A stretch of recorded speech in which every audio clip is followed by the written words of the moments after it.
Fala pessoal, tudo bom com vocês? Bom, primeiramente quero agradecer por você estar já assistindo essa aula e quero dizer que essa vai ser uma aula de eletrodinâmica, tá? Quero iniciar pedindo a Deus sabedoria e pedir para que tudo dê certo para mim, para vocês, para todos nós. Quero iniciar também já falando um pouco sobre a questão do áudio. Geralmente eu gravo com um microfonezinho celular, só que aconteceu um pequeno acidente e o microfone ele está um pouco impossibilitado, então talvez nos próximos vídeos o áudio dê uma melhorada. E também porque eu tive que colocar o ventilador aqui atrás, porque o calor está muito horrível, tá bom? Então eu inicio esse momento falando aí essa frase de Albert Einstein, né? A imaginação é mais importante que a ciência, porque a ciência é limitada ao passo que a imaginação abrange o mundo inteiro. Então que Deus também abra nossas mentes para que a gente possa ter o entendimento das coisas que virão. Pessoal, bom, né, você já me conhece, sou o professor Keylor e quero falar um pouquinho sobre eletrodinâmica, mais precisamente alguns conceitos e algumas relações. Eu fracionei a eletrodinâmica em alguns vídeos e é um conteúdo que eu dou bastante atenção, conteúdo lá do terceiro ano do ensino médio. Por quê, galera? Porque esse é um dos conteúdos mais cobrados no Enem. Por muito tempo configurou entre os conteúdos mais cobrados e agora ele está, acho que na terceira colocação, né? Perdeu aí para a ondulatória, que superou, e a junção da mecânica como um todo, que já abrange praticamente o conteúdo do primeiro ano inteiro.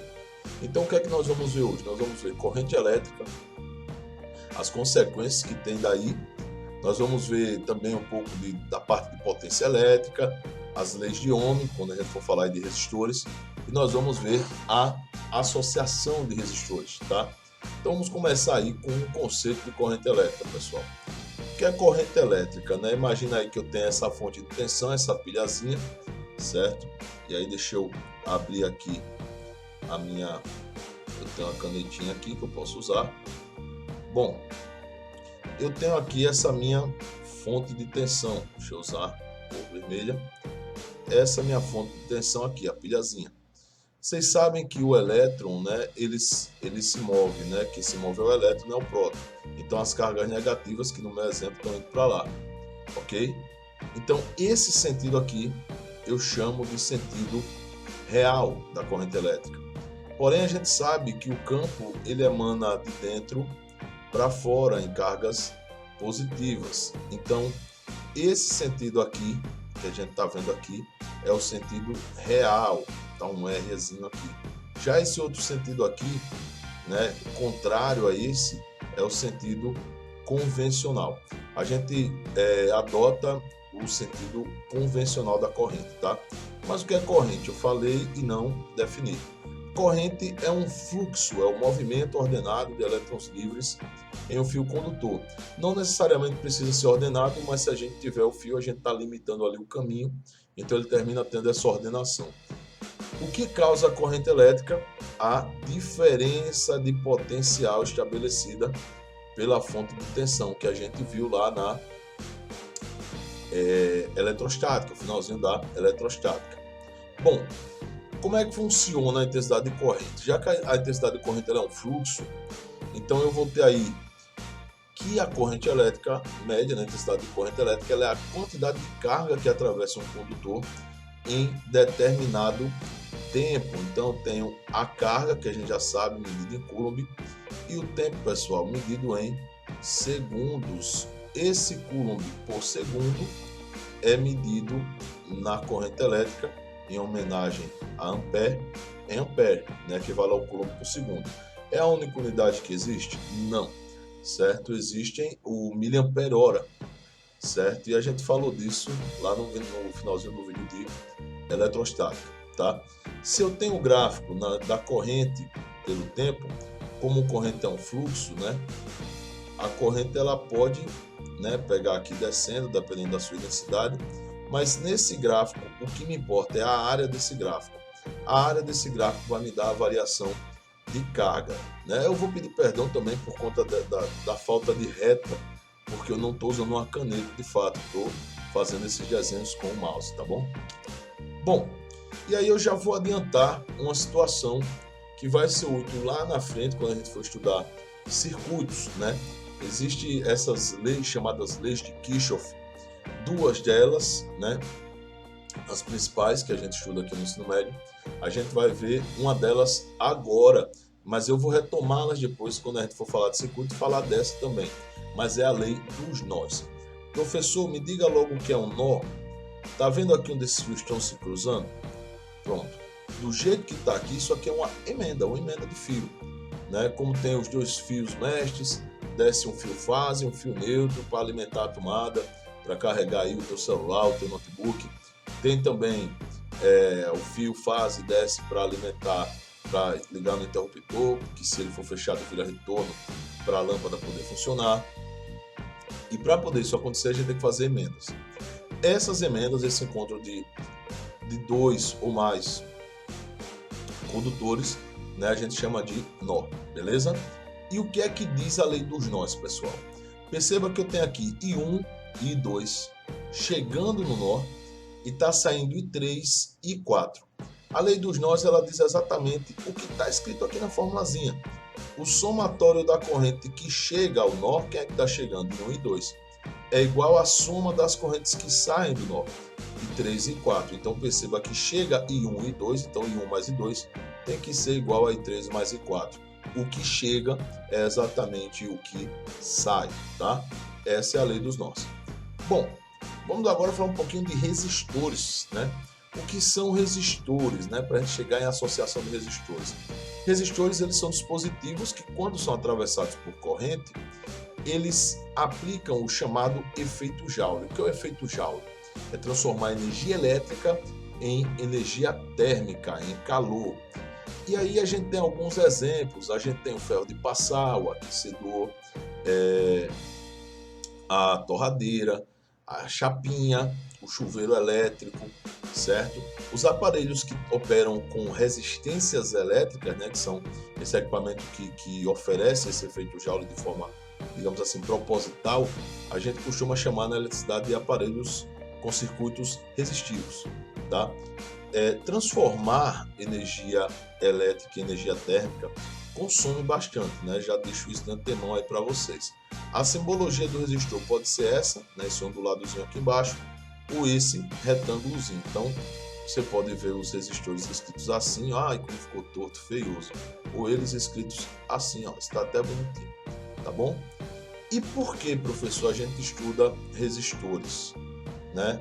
Se eu não vou ser técnico em eletrônica. Pessoal, é o seguinte, antes de partir aqui para as leis de Ohm, as lâmpadas, os circuitos, principalmente nas residências, eles se comportam como resistores. Então, para uma contextualização, a gente aprende como funciona para os resistores para poder aprender o restante. Inclusive, depois a gente vai estar vendo capacitores, né, que são outro tipo de equipamento. E os capacitores, eles têm um comportamento, claro, por serem diferentes, eles têm um comportamento diferente dos resistores, mas em compensação, eles têm, em termos das equações, os contrários, tipo, o que acontece para uma associação de resistores em série é o que acontece no capacitor paralelo, vice-versa, tá? Bom, vamos lá. Teve esse cara, George Simon Ohm, que começou a estudar os resistores. Então imagina que eu tenho uma fonte de tensão, e aí eu aproveito para salientar em relação à simbologia aqui.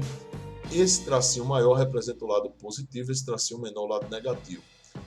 Esse símbolo, quando tem, digamos assim, a mesma distância, né, entre as barrinhas, é um capacitor. Mas se eu tenho uma barrinha maior e outra barrinha menor, essa barrinha maior sempre vai ser a parte positiva e a barrinha menor a parte negativa, certo? E isso aqui representa uma fonte de tensão, já isso não, isso é um capacitor. Aqui é a simbologia do resistor, como a gente já viu. E aí eu tenho dois pontos A e B, dois nós, tá? E pelo sentido convencional da corrente, né? A corrente está indo nesse sentido aqui, no sentido convencional, né?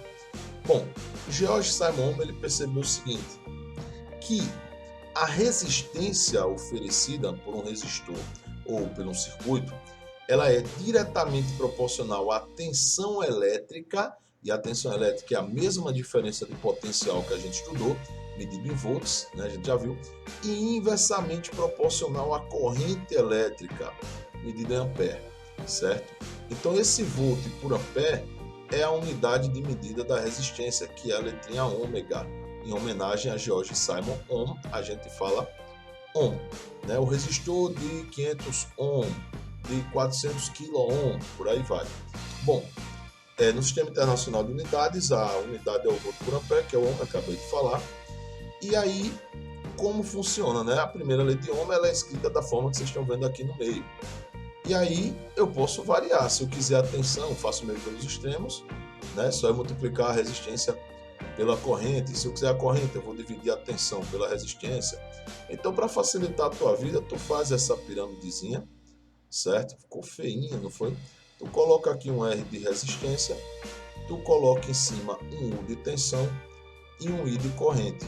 Se você quiser calcular a resistência, vai com seu dedinho, coloca aí na tela, faz o teste. Tapa a resistência aqui, vai ficar quem? U em cima de I, U sobre I. Quero agora calcular a tensão elétrica, a diferença de potencial. Vai com seu dedinho na tela aqui, tape U, vai ficar R do lado do I. R do lado do I é multiplicação, RI. Multiplica a resistência vezes a corrente. Quero calcular a corrente elétrica. Coloque seu dedinho aqui na tela, tape o I. Vai ficar U sobre R. Então, tu divide a tensão pela resistência para tu calcular a corrente elétrica, tá? Essa é a primeira lei de Ohm.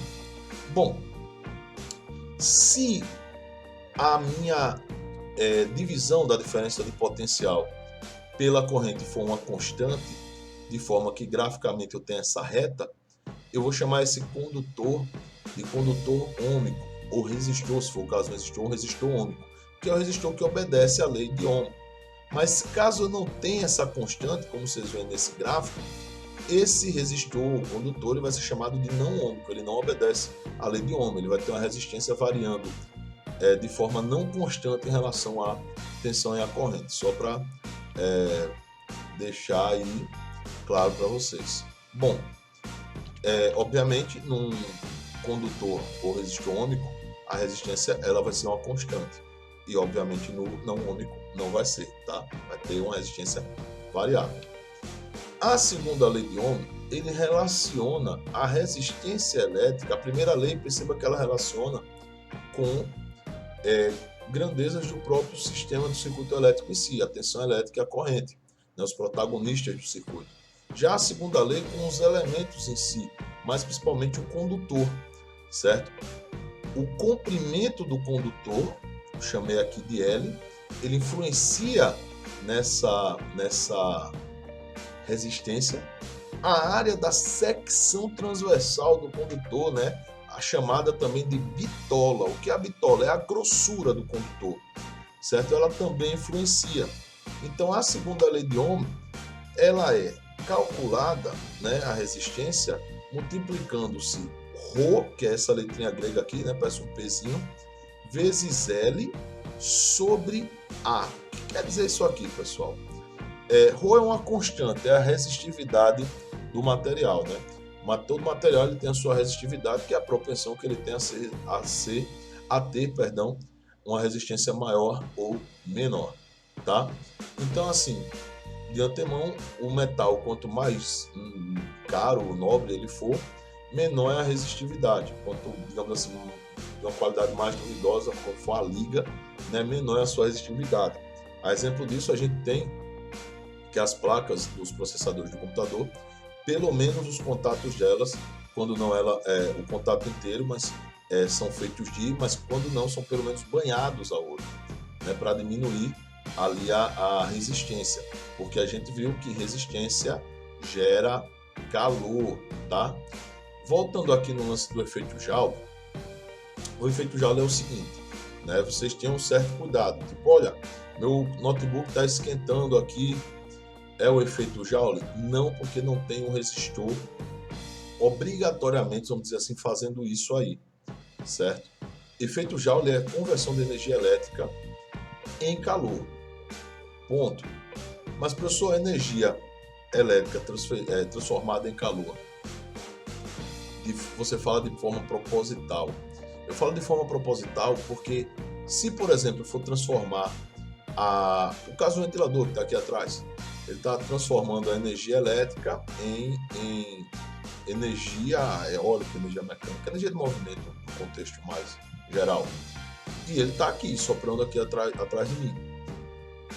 Se ele passar muito tempo ligado, ele vai esquentar? Claro que vai, porque nesse processo de conversão, não há uma conversão total dessa energia em outra, há uma pequena perda. Essa perda ela se dissipa em calor, certo?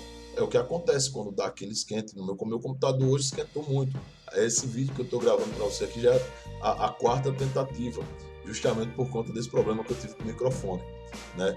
Então, assim, ele está aqui e obviamente o programa que eu estou usando ele demanda muito da memória. Então, se eu botar a mão aqui na minha cintura, ela está quente, né? Assim como você bota o celular para carregar ali muito tempo, ele esquenta. Ali há uma conversão de energia elétrica em energia térmica, mas por conta da perda, certo? Da dissipação, certo? Vamos dizer assim, né? Não vou falar perda, eu vou falar dissipação, porque já dizia Lavoisier, nada se perde, tudo se transforma. Então, há essa transformação, mas há uma outra transformação da dissipação em calor. Mas e se eu quiser exclusivamente, essa é a palavra, transformar em energia térmica? Eu quero transformar a energia elétrica exclusivamente em energia térmica.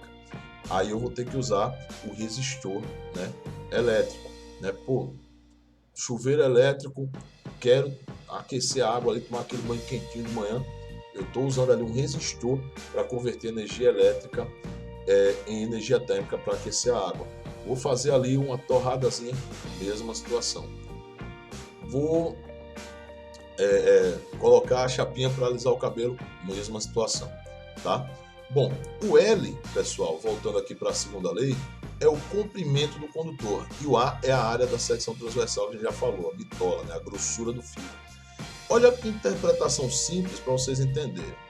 Veja bem, o que é o condutor? É o caminho, né? A corrente vai andar por ele, a corrente vai andar aqui pelo condutor, certo? Coloquei terminando no sentido real, né? Mas o convencional seria esse aqui. Bom, a corrente vai estar andando aqui no condutor, fazendo, né, no seu sentido convencional, esse ciclo aqui. Então, se eu tenho um condutor mais comprido, é um caminho maior. O caminho maior para nós, seres humanos, não é mais cansativo? Não causaria mais dificuldade? Para o elétron funciona da mesma forma. Um caminho maior, ele vai ter mais dificuldade. Então, o comprimento ele vai ser uma grandeza diretamente proporcional. Mais comprimento, mais resistência. Só que a área da secção transversal é a abertura do caminho. O caminho mais aberto passará mais gente, jogando no exemplo que eu usei. Então, para o elétron é da mesma coisa. Um caminho maior vai passar mais elétron. Então, a área da secção transversal é inversamente proporcional. Quanto mais área da secção transversal, menor é a resistência aqui para a segunda lei de Ohm, tá? Bom, sintetizamos aí praticamente metade, né, do nosso momento. Deixa eu falar só um pouquinho de potência elétrica, falar da especificação em alguns aparelhos, dispositivos de proteção e um pouquinho de reostato, para poder chegarmos em associação de resistores. Bom, potência elétrica, pessoal. Potência no contexto geral, lá do primeiro ano, quando você estuda a potência lá, que é a mecânica, você vê que é a quantidade de energia dividido pelo tempo. Aqui é da mesma forma, certo? Do mesmo jeito. A diferença é que essa energia é energia elétrica, dividido pelo tempo, tá? Eu posso escrever a potência, né, se eu destrinchar essas equações aí, como energia vai ser ali o trabalho, e aí eu pego aquela equação lá do trabalho da eletrostática, né, que é a carga vezes a diferença potencial, e aí a carga dividida pelo tempo é a corrente, a diferença de potencial é U, eu chego no π. Isso mesmo, π. Potência é a corrente vezes a tensão elétrica, vezes a DDP. A potência no Sistema Internacional de Unidades, ela é medida em watt, tá? Letrinha W. Lembrando que a tensão é medida em volt e a corrente, a gente acabou de ver, é medida em ampere, certo? Bom, o watt, se eu destrinchar essa equaçãozinha aqui para a potência e traçar um paralelo com relação à primeira lei de ohm, né? U sobre I, mais uma.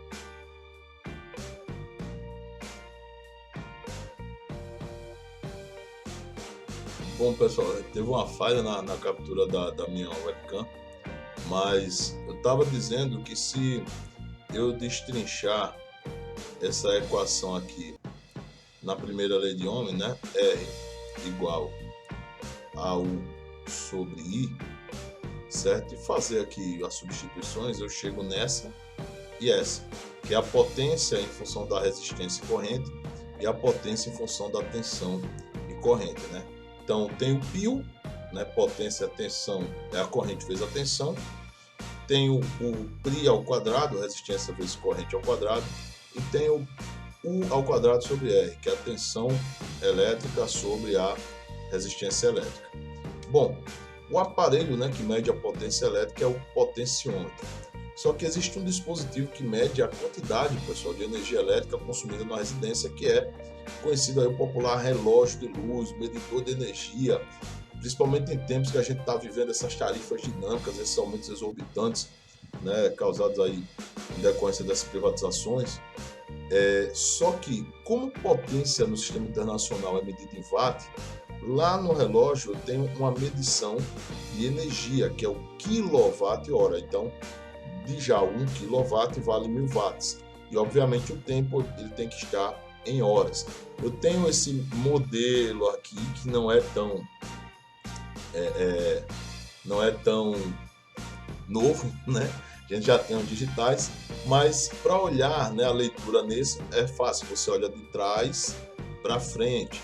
Então aqui de trás você perceba que tá entre 1 e o 2, chegando aqui, chegou no 2, então a leitura desse é 2.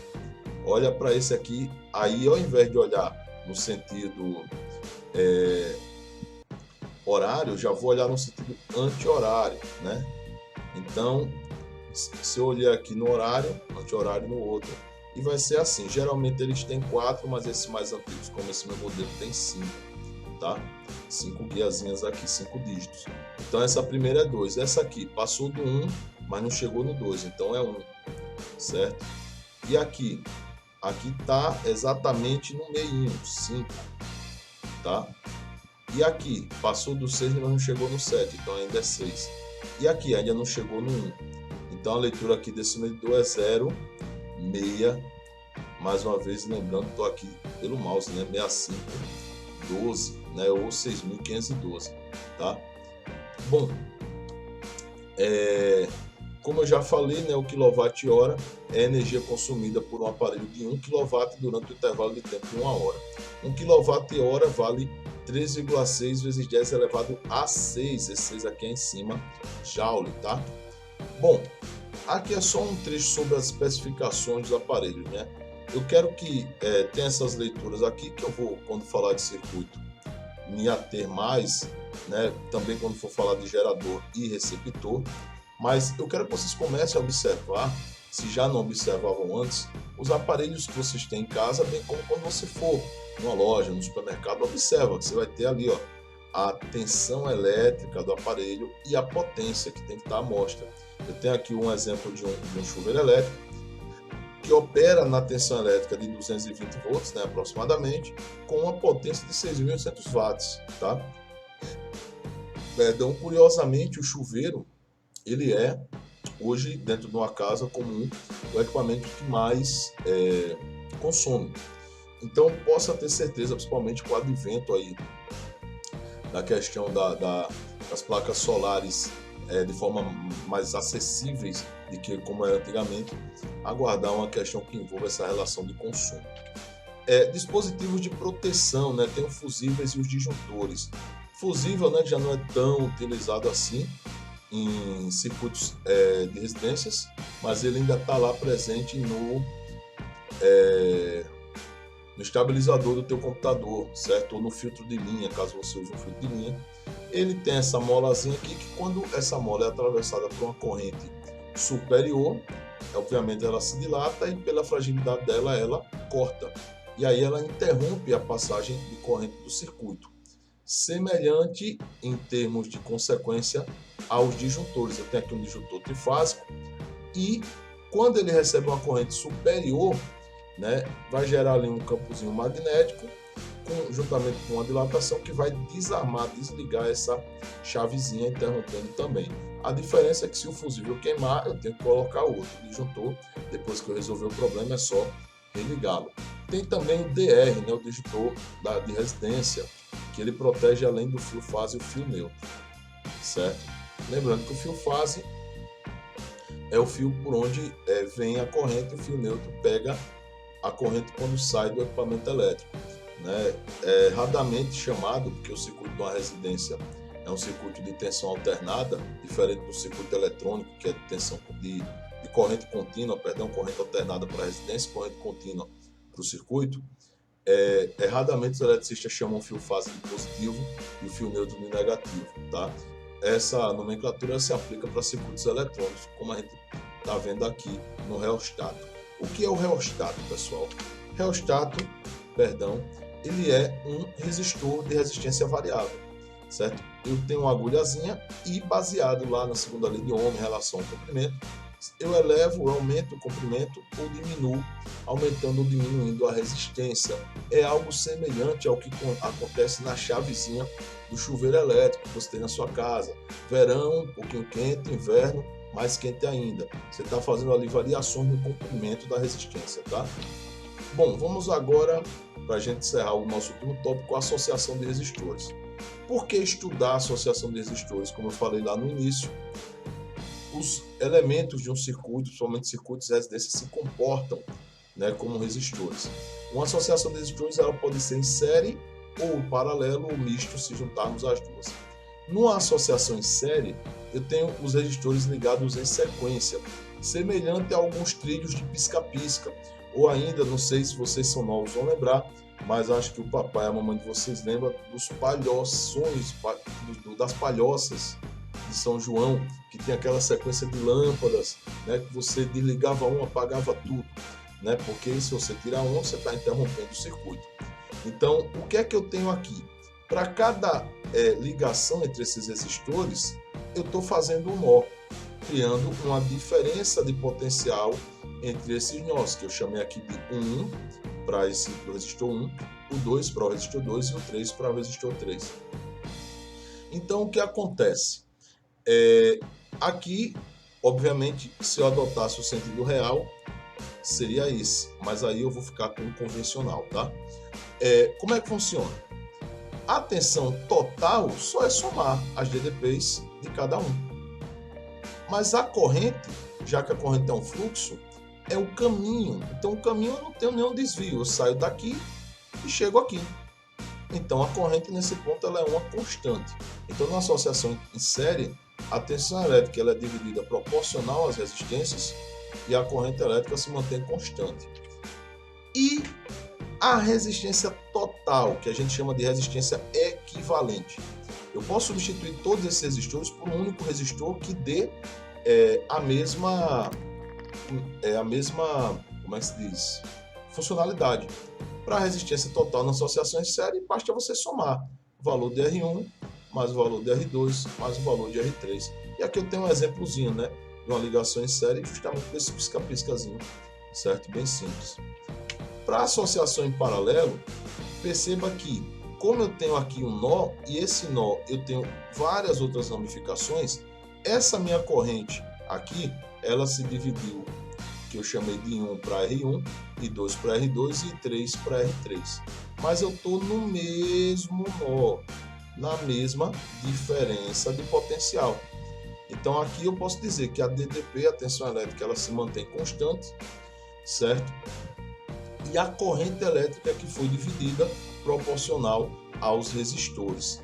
E como isso, a minha fala é o contrário da associação anterior, se antes eu calculava a minha resistência equivalente somando, eu vou agora somar os inversos. 1 sobre a resistência equivalente é 1 sobre R1, mais 1 sobre R2, mais 1 sobre Rn para quantos resistores eu tiver.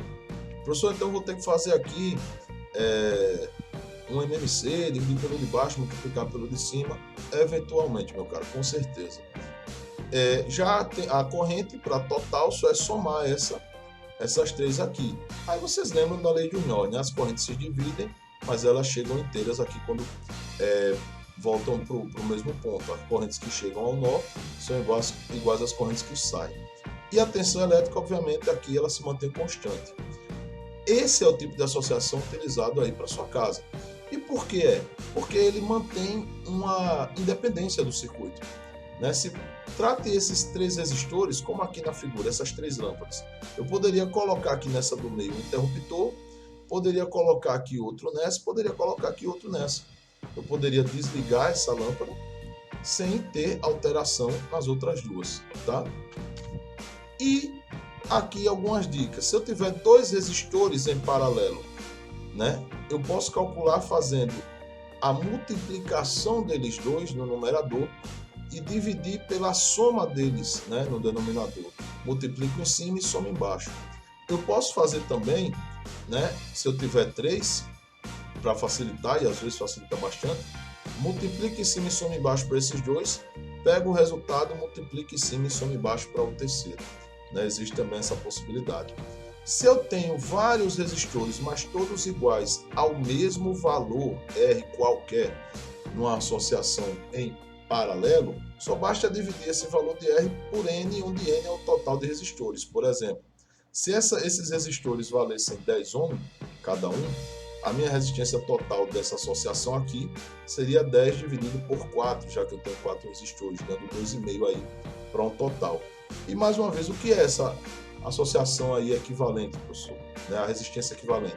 No meu caso aqui, se eu tivesse esses 4, se eu substituísse esses 4, no meu exemplo, valendo R, valendo 10, por um único resistor de 2,5 ohm, causaria o mesmo efeito no circuito, tá? Bom, e a associação mista? Para a associação mista, ela é a junção da série paralela. E eu trouxe um exemplo prático. Eu tenho aqui esse resistor de 20 ohms, paralelo com o de 30 e em série com o de 50. Como é que funciona? Vou primeiro resolver esses dois aqui. Como é que eu resolvo? Pego 20 e pego 30. Não são dois? Multiplico em cima e divido pela soma. Então a minha resistência equivalente vai ser em cima 20 vezes 30, que dá 600, dividido pela soma, né? Com o mouse é um pouco ruim, mas acho que vocês vão entender. 20 mais 30, 50. E aí, dividindo 600 por 50, não vou nem escrever, você já tem aqui o resultado, 12. Ou seja, esses dois aqui podem ser substituídos por um único de 12 ohms. E aí, não obrigatoriamente eu preciso redesenhar, certo? Só para ilustrar para vocês. Esses dois valem um de 12 e eu tenho em série com esse de 50. Já que está em série, eu somo. Então, minha resistência total dá 62 ohms. Perceba que eu reduzo os paralelos para terminar numa grande série e sair só somando, que é bem mais fácil. Bom, pessoal, encerramos aqui o nosso momento, né? Espero que vocês tenham entendido tudo. Quero agradecer mais uma vez por ter assistido até aqui. Vocês todos fiquem com Deus e tchau, tchau.